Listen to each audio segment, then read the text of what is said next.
Imagine being a dragon, not the kind that appears in a medieval village, gets chased by knights, and spends the afternoon burning down castles. Imagine a dragon from before humans even existed. No castles, no kingdoms, no knights, no treasure hunters, no villages to terrorize. No one even knows what a dragon is. So what exactly does a dragon do with its life? Because if dragons were already around before humans, they had an enormous amount of time to fill. And the answer might be stranger than simply sleeping on a pile of gold. The world was basically empty. The first thing to understand is that a dragon's world would have been almost completely different from ours. There would be no roads, no buildings, no farms, no cities lighting up the horizon at night, just forests, mountains, rivers, oceans, and an absurd number of animals. For a dragon, this wouldn't feel like a wilderness. This would be normal. A mountain wouldn't be something you visit. It could be your entire neighborhood. A forest could stretch farther than you've ever bothered to explore. And because there are no humans constantly changing the landscape, a dragon could spend centuries knowing the exact same valley. But that creates another question.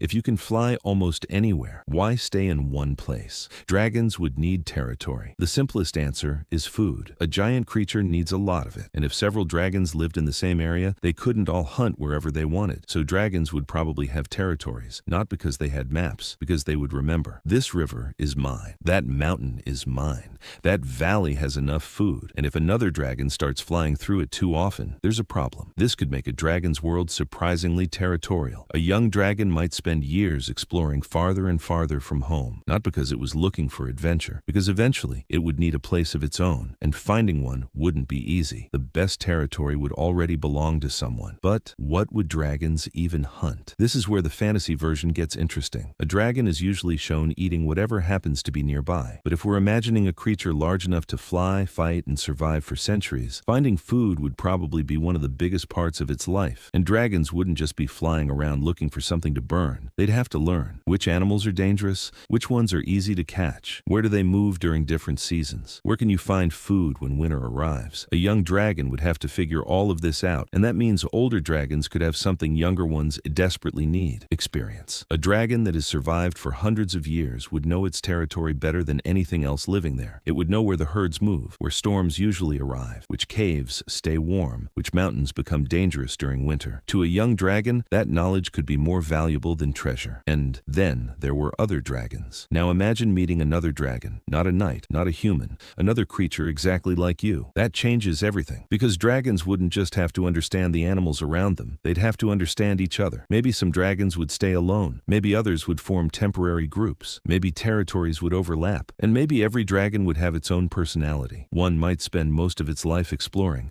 another might barely leave its mountain, another might constantly try to expand its territory, and some young dragon would probably do something stupid, because apparently even dragons have to learn the hard way. An older dragon wouldn't need to explain every danger. One bad experience would be enough. So what would a dragon do all day? Probably not that much. And that's the weird part. We imagine dragons as constantly doing something dramatic, flying, fighting, burning things, stealing treasure. But most of life isn't dramatic. A dragon could spend hours simply watching its territory, flying between familiar mountains, hunting, sleeping, exploring places it had never seen, avoiding other predators, and waiting. Waiting for seasons to change, waiting for food to return, waiting for another dragon to leave its territory. A creature that lives for centuries would have a completely different relationship with time. For us, a year is a long time. For a dragon, it might barely register. Imagine visiting the same valley every year and watching the forest slowly change. Trees getting taller, rivers changing direction, new animals appearing, old ones disappearing. The dragon would remain. The world around it would slowly become different.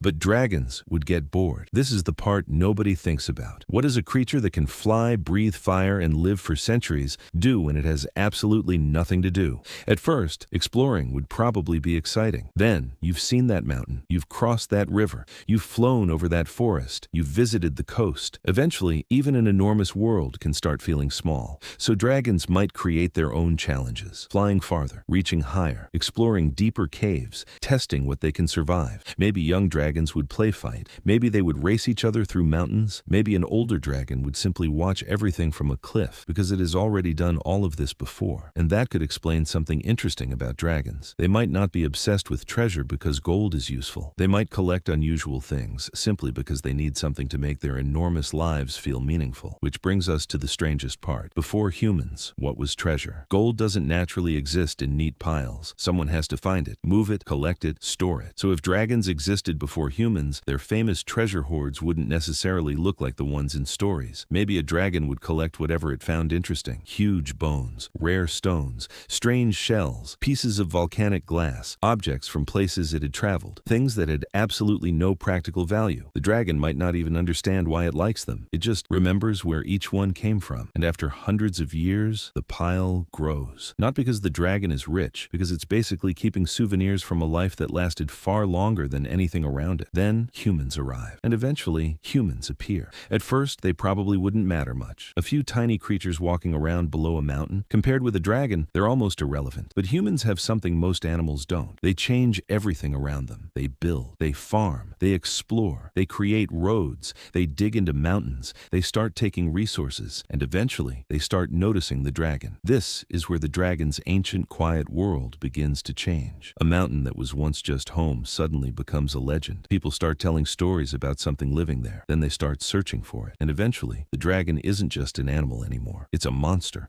a treasure guardian, a god, a nightmare, a story. But from the dragon's point of view, nothing about it changed. It was still the same creature that had been living on that mountain for hundreds of years. Humans were simply the new animals that had finally learned its name. So what did dragons do before humans existed? Probably nothing like the dragons we imagine today. They hunted, they explored, they fought over territory, they raised young, they learned their world, they got bored, they slept, and they watched entire landscapes change around them. The strange thing is, if a dragon really had existed for thousands of years before humans arrived, humans wouldn't be the main story of its life. We would just be a very late chapter. And maybe that's the most interesting way to imagine a dragon. Not as a creature waiting for a night to arrive, but as an ancient animal that was already there, long before anyone was around to write the story.